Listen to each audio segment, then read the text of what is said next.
الحمد لله نحمده ونصلي ونسلم على رسوله الكريم. أما بعد فأعوذ بالله من الشيطان الرجيم. بسم الله الرحمن الرحيم. عن ابن عمر رضي الله تعالى عنهما قال قال رسول الله صلى الله عليه وسلم: بني الإسلام على 5: شهادة أن لا إله إلا الله وأن محمدا رسول الله وإقام الصلاة وإيتاء الزكاة وصوم رمضان وحج البيت.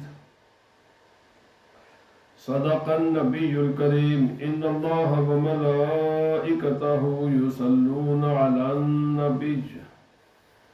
يا أيها الذين آمنوا صلوا عليه وسلموا تسليما.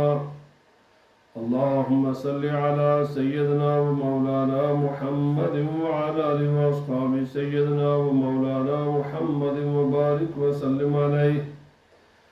الصلاة والسلام عليك يا سيدي يا رسول الله وعلى آلك وأصحابك يا سيدي يا حبيب الله.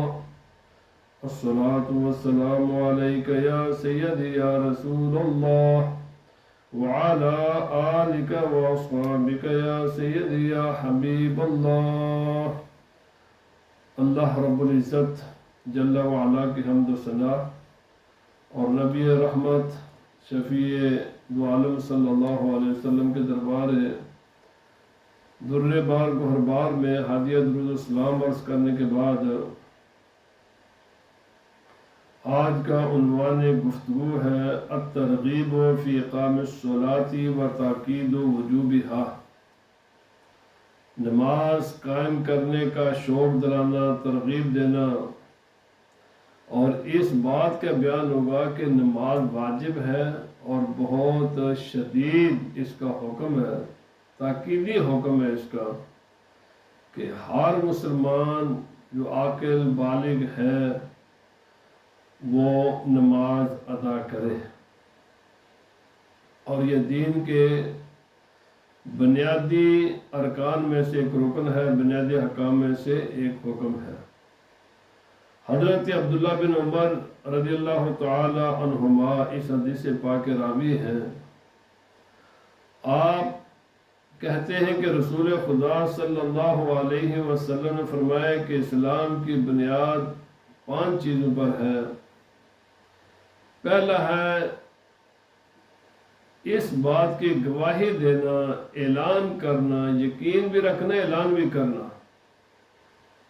اقرار بھی کرنا ہے، تصدیق بھی کرنی ہے کہ اللہ کے سوا کوئی معبود برحق نہیں. اللہ وحدہ لا شریک ہے اپنی ذات و صفات میں، اپنے افعال اور اس کے تقاضوں میں. وہ ہر اعتبار سے وحدہ لا شریک ہے. وَأَنَّ مُحَمَّدًا رَسُولُ اللَّهِ.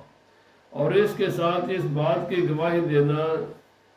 کہ حضور اکرم رحمت مجسم حضرت محمد صلی اللہ علیہ وسلم اللہ کے پیارے پیغمبر، اللہ کے رسول ہیں.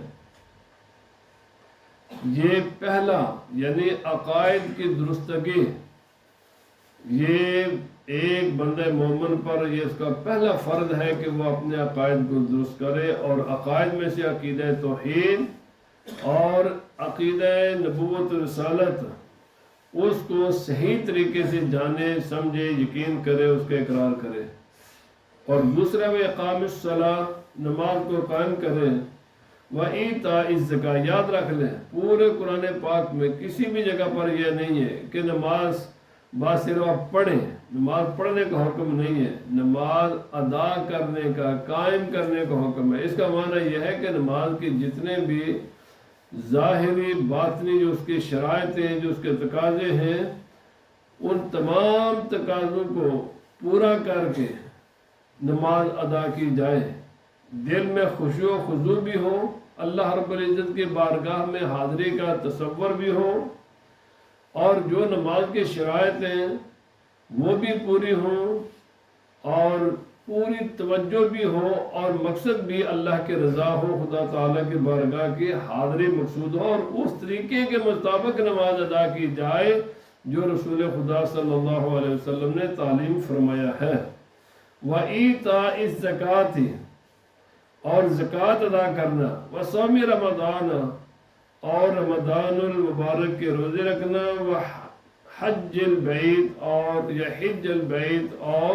رمضان المبارک کا بیت اللہ شریف کا حج ادا کرنا۔ حضرت ابو ہریرہ رضی اللہ تعالیٰ عنہ کہتے ہیں کہ رسول اللہ صلی اللہ علیہ وسلم نے خطبہ ارشاد فرمایا، اور اس کے راوی حضرت ابو سعید رضی اللہ تعالیٰ عنہ بھی ہیں، اور آپ نے فرمایا مجھے قسم ہے اس ذات کی کہ جس کے قبضہ قدرت میں میری جان ہے، 3 مرتبہ نبی پاک صلی اللہ علیہ وسلم نے فرمایا ثم اکبہ، فرمایا کہ کل راجل منا، تمام لوگ، اتنی مرتبہ رسول اللہ صلی اللہ علیہ وسلم نے فرمایا کہ صحابہ کرام اس طرح جھک گئے اور جھک کر انہوں نے رونا شروع کر دیا، لا ندری علی ماذا حلفا، کیونکہ یہ معلوم نہیں تھا کہ نبی پاک صلی اللہ علیہ وسلم نے 3 مرتبہ اللہ کے نام کی قسم اٹھائی ہے، خدا جانے کتنا یہ تاکیدی حکم ہے۔ ثم رفع رأسہ وفی وجہہ البشرى، پھر رسول خدا صلی اللہ علیہ وسلم نے فرمایا ثم اکبہ فاکبہ کل رجل منا یبکی، نبی پاک صلی اللہ علیہ وسلم بھی جھکے اور صحابہ کرام بھی جھکے، اور اس طرح جھک کر صحابہ کرام نے اور نبی پاک صلی اللہ علیہ وسلم بھی، ہم رجل منا یبکی، ہر آدمی رو رہا تھا کہ اچانک رسول اللہ صلی اللہ علیہ وسلم نے اپنا سر انور اٹھایا اور آپ کے چہرہ انور پر خوشی کے آثار تھے، فَكَانَ أَحَبَّ إِلَيْنَا مِنْ حُمُرِ النِّعَامَةِ،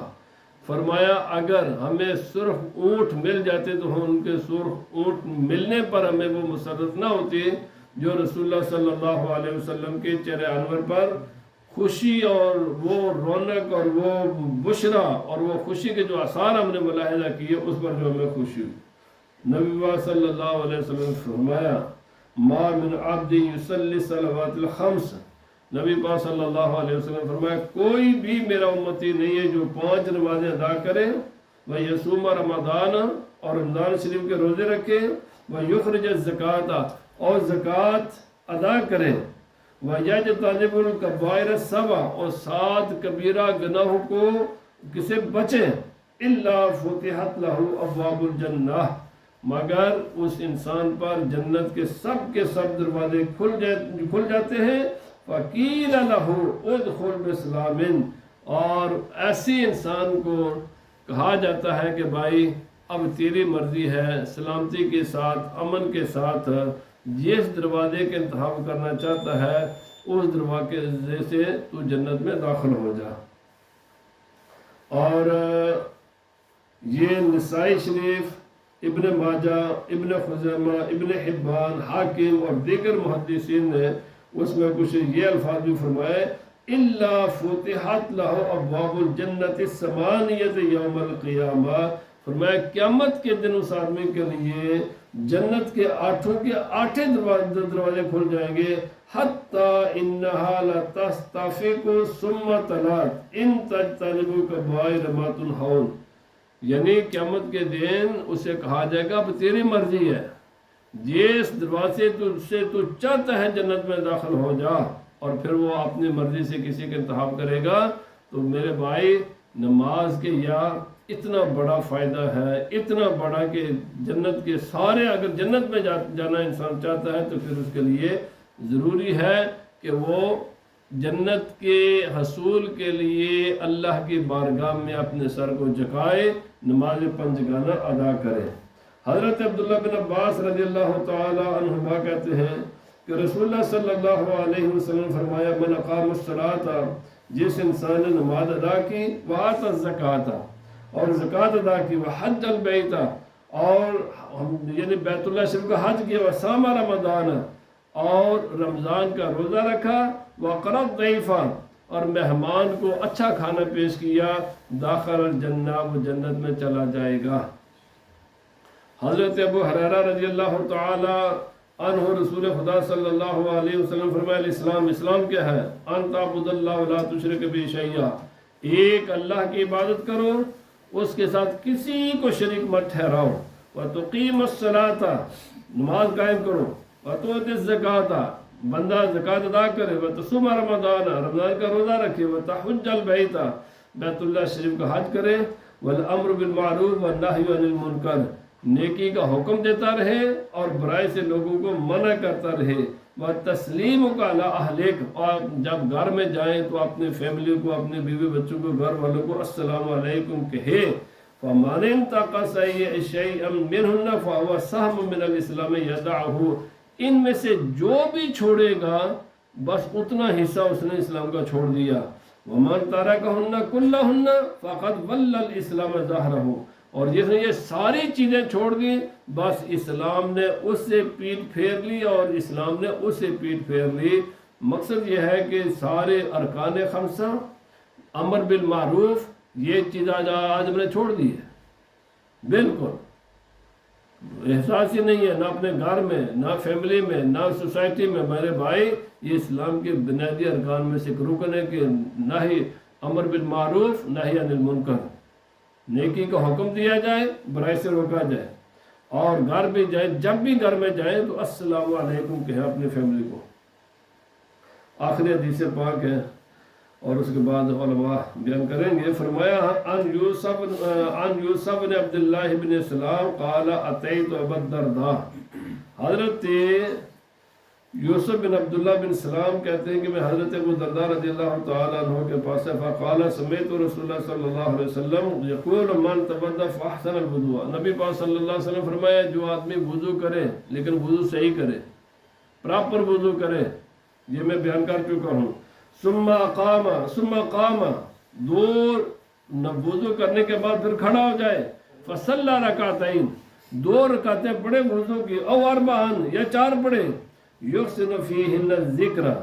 پھر اس میں اللہ کا ذکر کرے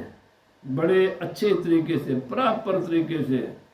جو تجوید کے اصولوں کے مطابق قرآن پاک کی تلاوت کرے، صحیح تلفظ کے ساتھ اللہ ثنا پڑھے، اتحیات پڑھے، درود شریف پڑھے، قرآن پاک پڑھے، والخشوع،